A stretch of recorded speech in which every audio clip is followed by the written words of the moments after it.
काल आपण शिकलो ॲटवूड मशीन, बरोबर. ॲटवूड मशीन काय होतं तर पुलीवरती स्ट्रिंग अटॅच, स्ट्रिंगच्या बाजूला एक मास होतं M1 आणि दुसरं मास कोण होतं M2. M2 ग्रेटर होतो कोणापेक्षा M1 पेक्षा, बरोबर. मग काय झालं M2 खाली आलं आणि M1 कुठं गेलं वर गेलं, बरोबर. सेम स्ट्रिंग सेम टेन्शन, इथलं टेन्शन T तर इथलं टेन्शन किती T, कारण ही आयडियल स्ट्रिंग होती आणि एकच स्ट्रिंग होती, बरोबर. आणि काल आपण जे डेरिव्हेशन बघितलं त्याच्यामध्ये ऍक्सेलरेशन आणि टेन्शनचा फॉर्म्युला आपल्याला लर्न करायचा. ऍक्सेलरेशन काय होतं M2 minus M1 upon M2 plus M1 into G, बरोबर. इथपर्यंत आलं लक्षात. आणि टेन्शन इन द स्ट्रिंग काय आलं होतं रे 2 M1 M2 upon M2 plus M1 into G, बरोबर. आलं होतं का नाही. तर आपल्याला आज ॲटवूड मशीनचे क्वेश्चन सॉल्व्ह करायचे. तर पहिला प्रश्न, two bodies of masses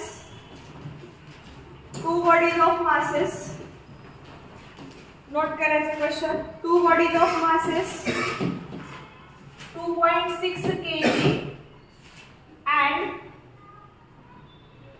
4.1 kg are tied together by light string looped over a frictionless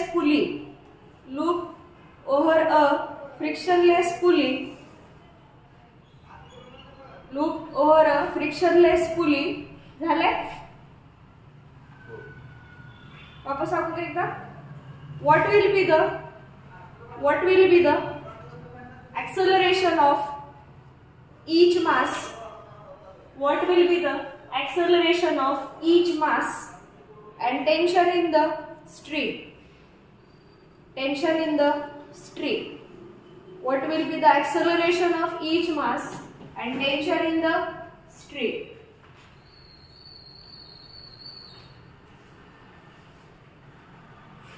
बघा दोन मासेस आहेत.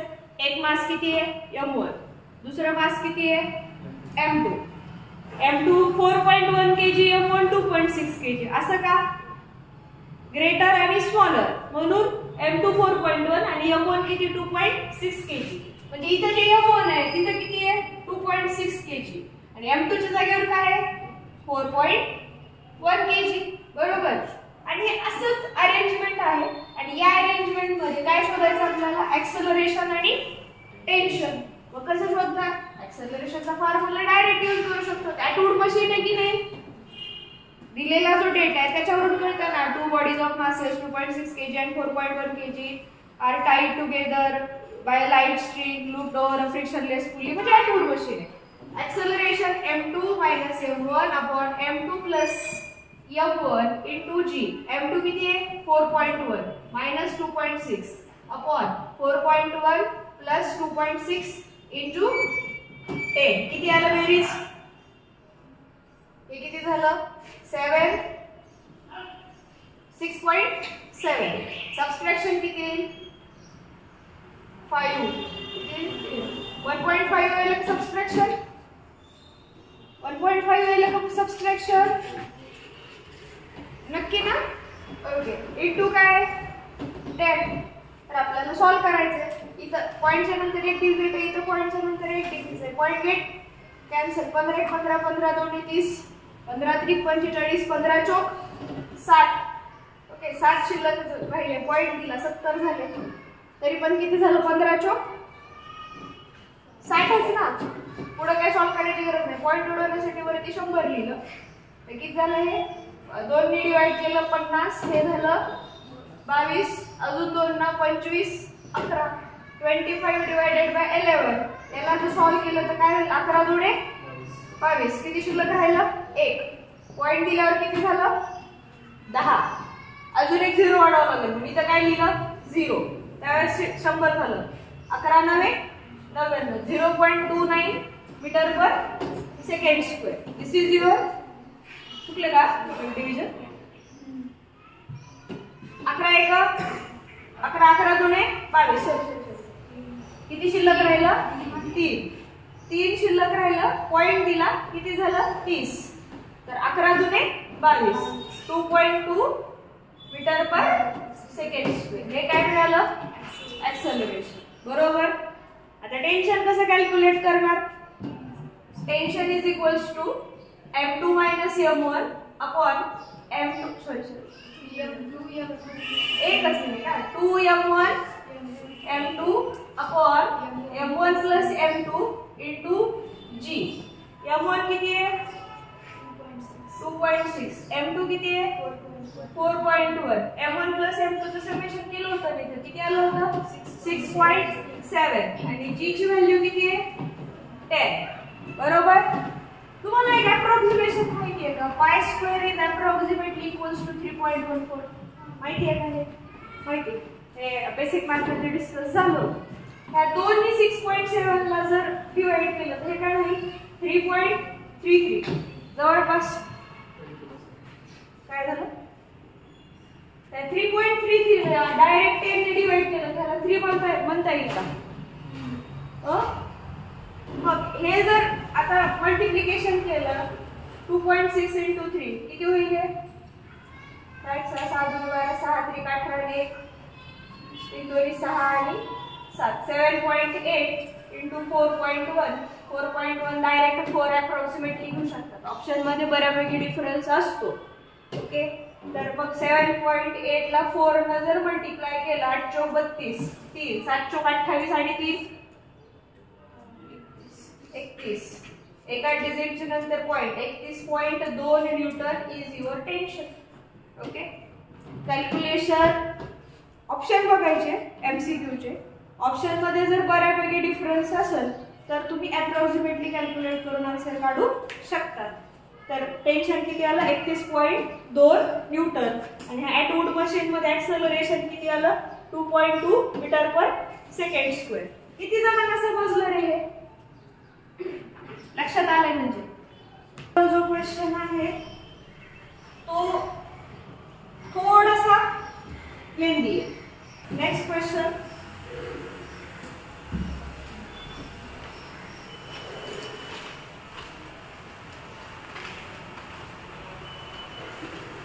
Pulley is light note down the question pulley is light and smooth springs are inextensible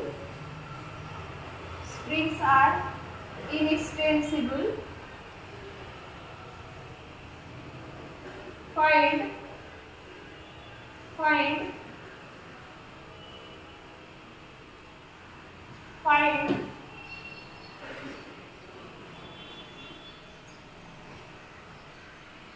acceleration, tension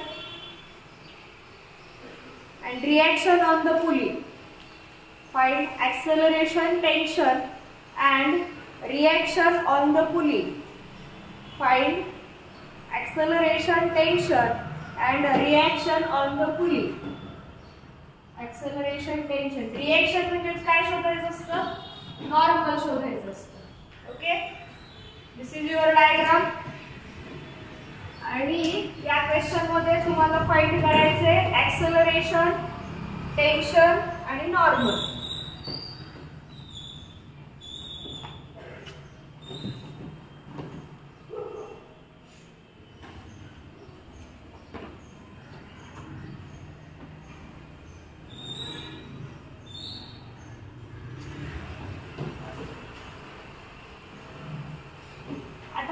question तुम्ही ॲटवुड मशीनने नाही solve करू शकत कारण की इकडे लक्ष द्या इथून इथपर्यंत एक स्ट्रिंग आहे आणि ही कोणती स्ट्रिंग आहे दुसरी बरोबर या स्ट्रिंग मधलं जर टेन्शन मी T1 म्हणलं किंवा ह्याच्यातलं T2 म्हणलं तर इथलं मी किती असेल T2 पण अनदर मास अटॅच इथलं टेन्शन आता T2 असणार आहे का मध्ये मास अटॅच झालं की स्ट्रिंग चेंज होत असते तिच्यातलं टेन्शन चेंज होत असते इथलं टेन्शन काय झालं T1 या स्ट्रिंग मधलं टेन्शन काय म्हणलं T2 ओके आता हा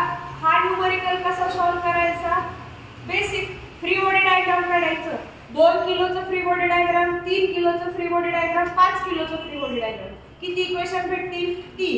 3 इक्वेशन. 3 व्हेरिएबल सॉल्व्ह होऊ शकतात. कोणते 3 व्हेरिएबल आहेत? एक तर ऍक्सेलरेशन. सांगा बरं, कोण वर जाईल आता, कोण खाली येईल? 2 किलो वर जाईल. किती ऍक्सेलरेशन नी? ए. आणि हे किती ऍक्सेलरेशन ना खाली येईल? एच. ऍक्सेलरेशन इकडचं पण आहे आणि इकडचं पण आहे. याचं कारण काय? कारण की ऍक्सेलरेशन जर कमी जास्त झालं तर हे एक तर टाईट होईल, म्हणजे तुटणार आहे किंवा स्लॅब होईल. बरोबर? तर हे ऍक्सेलरेशन वर गेलं, हे ऍक्सेलरेशन खाली आलं. आता याच्यानंतर 2 किलोचं फ्री बॉडी डायग्राम, 3 किलोचं फ्री बॉडी डायग्राम, 5 किलोचं free body diagram. Free body diagram काढत असताना कॉन्टॅक्ट चेक करा. किती कॉन्टॅक्ट आहे? एक दोरीचा. म्हणजे 2 किलोवरती एक फोर्स कोणाचा असणार? टेन्शनचा. आणि दुसरा कोणता असणार? ग्रॅव्हिटीचा. फोर्स एनालिसिस जमलं की एनालिम कंप्लीट आहे. तर 2 किलोचं फ्री बॉडी डायग्राम काय होईल? वरच्या दिशेला T2. टेन्शनची डिरेक्शन घेता येते ना, अलोंग द स्ट्रिंग आणि अवे फ्रॉम द बॉडी. आणि mg किती असेल खाली? 20 न्यूटन असेल काय mg? आणि कुठल्या डिरेक्शन मध्ये ऍक्सेलरेट करायला? हे अपवर्ड. याच्यावरून काय इक्वेशन लिहिता येईल रे याच्यासाठी? T2 - 20 मास किती आहे? 2 kg is equals to 2a. याला इक्वेशन नंबर काय म्हणूयात? 1. चालतंय. आता कोणाचं फ्री बॉडी डायग्राम बनवूया? 3 kgचं. 3 kgचं फ्री बॉडी डायग्राम कसं होणार? किती कॉन्टॅक्ट्स आहेत 3 kgचे? 1 आणि 2. तर 3 kg वरती टेन्शन किती असतील? 2 असतील. आणि एक फोर्स ग्रॅव्हिटीचा. तर अपवर्ड डिरेक्शन मध्ये टेन्शन किती? T2. आणि डाऊनवर्ड डिरेक्शन मध्ये टेन्शन किती? T1. आणि ऍक्सेलरेट कुठं करायला? खालती. ओके. इथं मात्र ऍक्सेलरेशनला साइन काय येणार? Negative. Upward positive, downward negative. mg किती असेल इथं? 30 न्यूटन. बरोबर?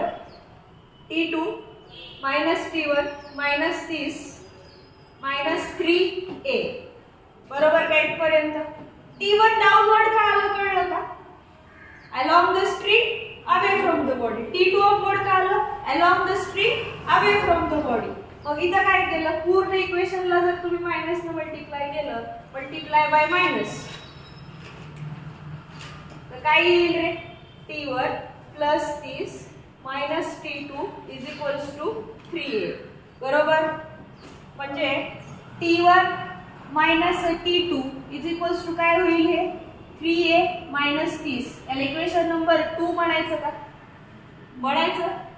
इथं हे जे इक्वेशन 1 आहे ह्याला मॉडिफाय करून जर असं लिहिलं तर T2 is equals to 2a + 20. Equation number 1. चालतंय?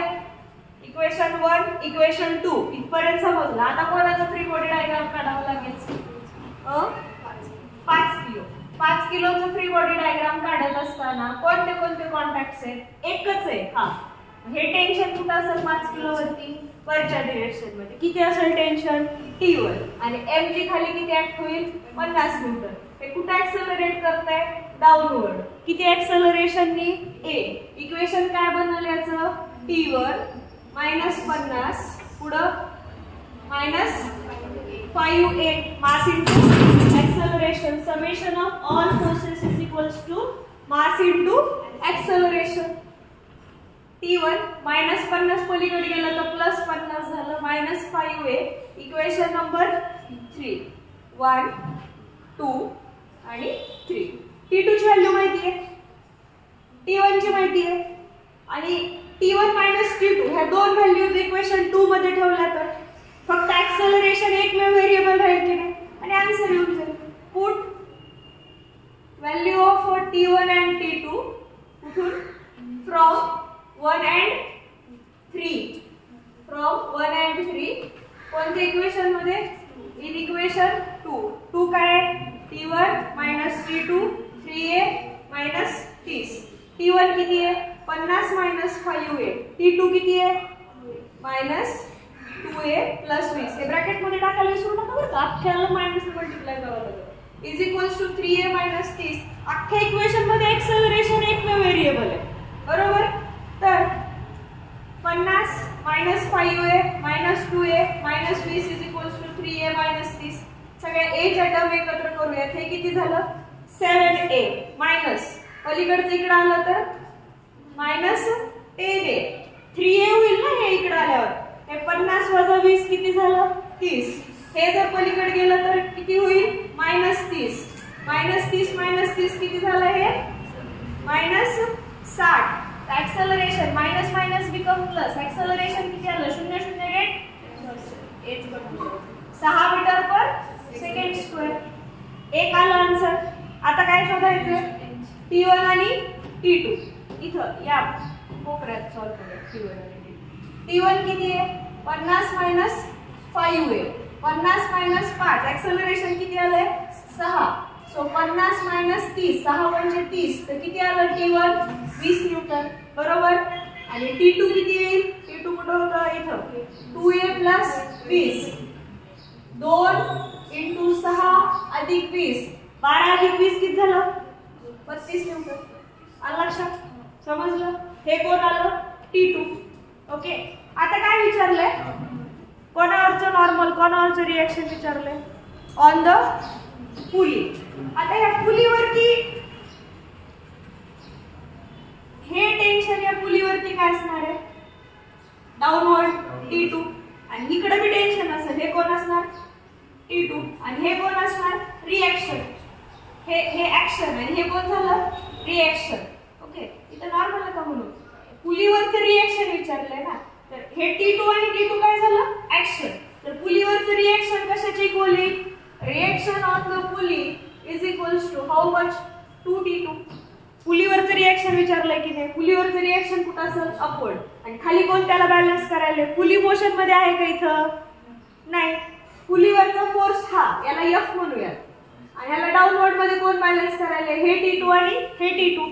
T2 ची डायरेक्शन इकडे डाऊनवर्ड कशी झाली along the string away from the body. पुलीचा विचार करायला ना आपण आता काय आपण मासेसचा विचार करायला का नाही. मग रिएक्शन कशाची इक्वल असेल 2T2. T2 ची व्हॅल्यू किती आहे 32. 32 चा डबल किती झालं 64. ऑल पार्ट्स सॉल्व झाले. एक्सेलरेशन किती आलं 6. T1 T2 कॅल्क्युलेट केलं. रिएक्शन कॅल्क्युलेट केलं पुलीवरचं किती ते समजलं. घ्या नोट करून. प्रश्न find acceleration and tension in a given system. Find acceleration and tension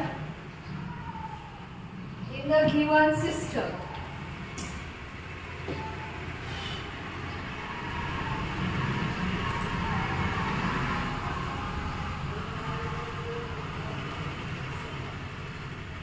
Find acceleration and tension in the given system.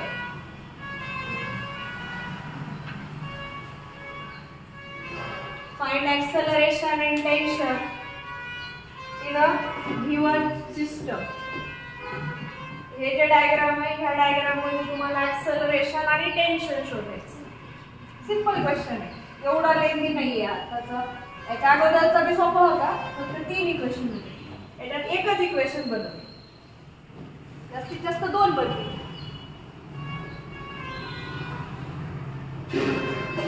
काढली का डायग्राम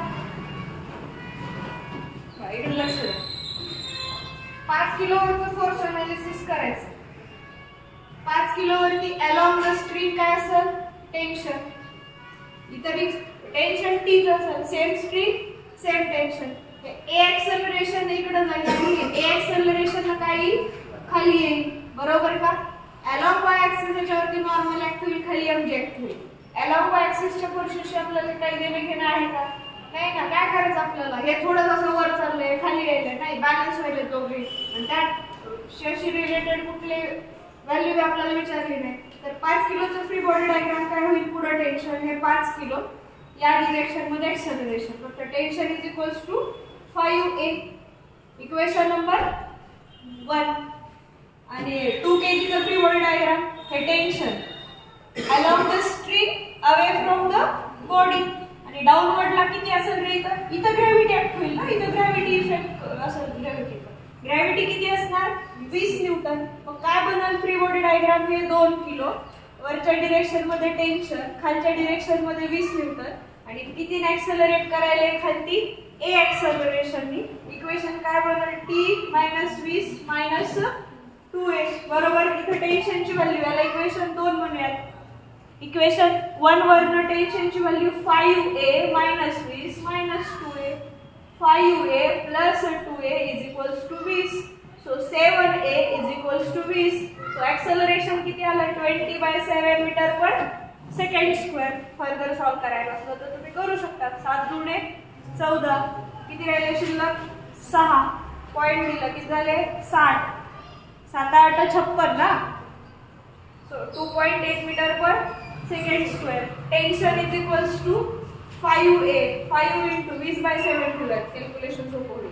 सो 100/7 टेन्शन कशात मोजायचं न्यूटन मध्ये. फोर्स आहे बरोबर. आलं लक्षात. त्याला पुन्हा कॅल्क्युलेट करायचं असेल तर यू कॅन ऑप्शन नुसार डिसाइड करायचं. ओके समजला. या क्वेश्चन मध्ये पुन्हा काय करायचं acceleration and tension in the given system. दिलेल्या सिस्टम मध्ये ऍक्सेलरेशन आणि टेन्शन शोधायचं. त्याच्या अगोदर 1 मिनिट लक्ष द्या. जर तुम्हाला असं इन्क्लाइन प्लेन दिलं ओके असं इन्क्लाइन्ड प्लेन दिलेलं आहे आणि इन्क्लाइन प्लेन वरती क्वेश्चन सॉल्व करायचं. इन दॅट केस काय करायचं ऍक्सिस चेंज करायची. हे जे इन्क्लाइन प्लेन आहे ना याला काय म्हणायचं एक्स ऍक्सिस. आणि हे परपेंडिक्युलर टू इन्क्लाइन प्लेन आहे ना याला काय म्हणायचं वाय ऍक्सिस. समजा इथंच एखादा ब्लॉक ठेवलेला असेल ह्याचं नॉर्मल अलॉंग कोणतं ऍक्सिस येतं वाय ऍक्सिस.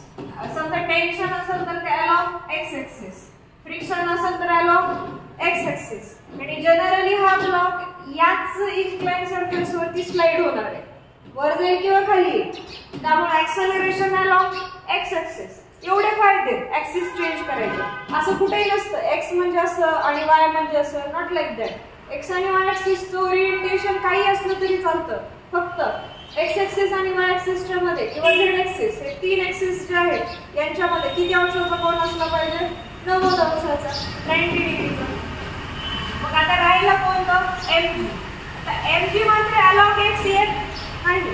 आपला हा एक्स ऍक्सिस आहे सध्या आणि हा कोणता ऍक्सिस आहे वाय. आणि हा अँगल किती आहे मग एक्स आणि वाय मधला 90 डिग्री बरोबर.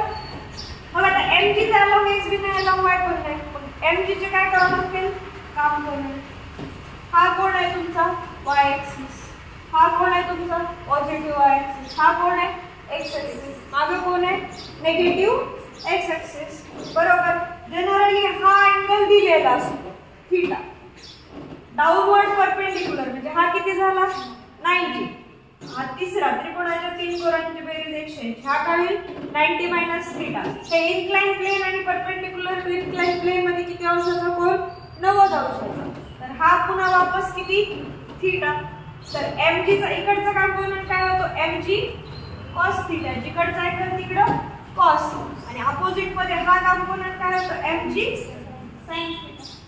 म्हणजे फक्त तुम्हाला mg चे कंपोनंट करता आले पाहिजे. डायरेक्ट असं लक्षात ठेवा परपेंडिक्युलर टू इन्क्लाइन प्लेनचा हॉरिझॉन्टल सोबतचा अँगल थीटा. तर परपेंडिक्युलर टू इन्क्लाइन प्लेनचा mg सोबतचा अँगल किती थीटा. इकडचं कंपोनंट काय होईल हे असं आहे ना सॉरी हे mg असं खाली आहे ना. तर एक कंपोनंट असा आणि एक कंपोनंट असा. एक x मध्ये आणि एक कंपोनंट y मध्ये. अशा पद्धतीने जर तुम्ही mg चे कंपोनंट केले तर तुमचे क्वेश्चन सॉल्व होतात. ओके इथं आता समजा हे खाली यायले a ऍक्सेलरेशन. हे खाली चाललंय a ऍक्सेलरेशन. इथलं टेन्शन t. इथलं टेन्शन t.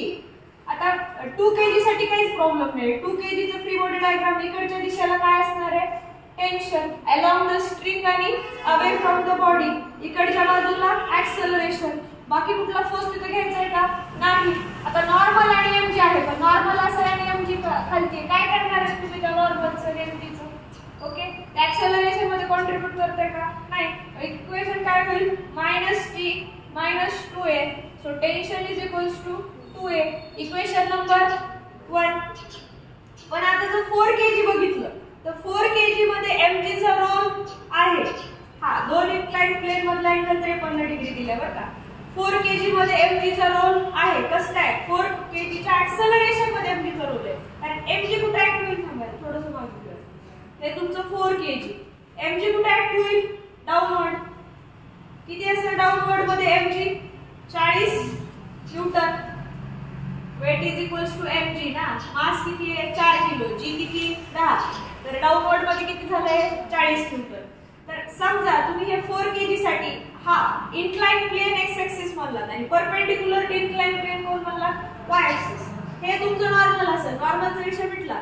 परंतु mg चा एक कंपोनंट हे 53, हे 90, हे किती? 37. पुन्हा हा अँगल किती होणार? 53. बरोबर. तर mg चा इकडचा कंपोनंट काय होईल? 40 cos 53 डिग्री आणि हा कंपोनंट काय होईल? 40 sin 53 डिग्री. याच्याशी काही घेणं देणं आहे आपलं, कारण याला कोणी बॅलन्स केलं? नॉर्मली. आणि आपण जो y ऍक्सिस कन्सिडर केलाय, कोणता y ऍक्सिस कन्सिडर केलाय आपण आता? Perpendicular to inclined plane. त्यामध्ये कुठलंही एक्सेलरेशन नाहीये. तर अलोंग एक्स ऍक्सिस काय एक्सप्रेशन बनल? Let's C.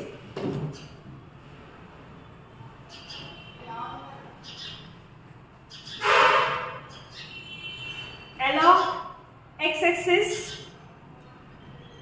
4 kg tension away from the string. हे टेन्शन इकडे असेल ना, along the string आणि sorry away from the body. मागच्या दिशेला a एक्सेलरेशन आहे. बरोबर. आणि अजून किती फोर्स लागायला आहे मागच्या दिशेला? 40 sin 53 डिग्री. बरोबर. बघा ना, हा माग इकडे नाही काय झाला. हा 40 sin 53 डिग्री. sin 53 डिग्रीची व्हॅल्यू काय असते? 4/5. हे किती झालं? 8. 8 चौक 32 न्यूटन. बरोबर आहे ना. तर पुढं टेन्शन T, मागं फोर्स 32 न्यूटन, मागच्या डिरेक्शन मध्ये एक्सेलरेशन A, मास 4 kg. तर इक्वेशन काय लिहिता येईल? T - 32 - 4A. इथं टेन्शनची व्हॅल्यू किती आहे? 2A. इथं ठेवली 2A + 4A is equals to 32. 6A is equals to 32. Acceleration किती आलं? 32/6. बरोबर. 2 ने डिवाइड केलं हे 3. हे किती होणार? 16 का? 16/3 मीटर पर सेकंड स्क्वेअर. आणि पुढचा पार्ट काय विचारलाय? Tension. Tension is equals to 2A. 2 × 16/3. तर किती झालं टेन्शन? 16 × 32/3 न्यूटन. आलं का लक्षात? कळलं कसं केलं ते? आता इन्क्लाइन प्लेन जर दिलेलं असेल तर इन्क्लाइन प्लेन वरती mg चे कंपोनंट करता येतील, इक्वेशन लिहिता येतील. ते 2 इक्वेशन 2 व्हेरिएबलचे क्वेश्चन सॉल्व्ह होतील.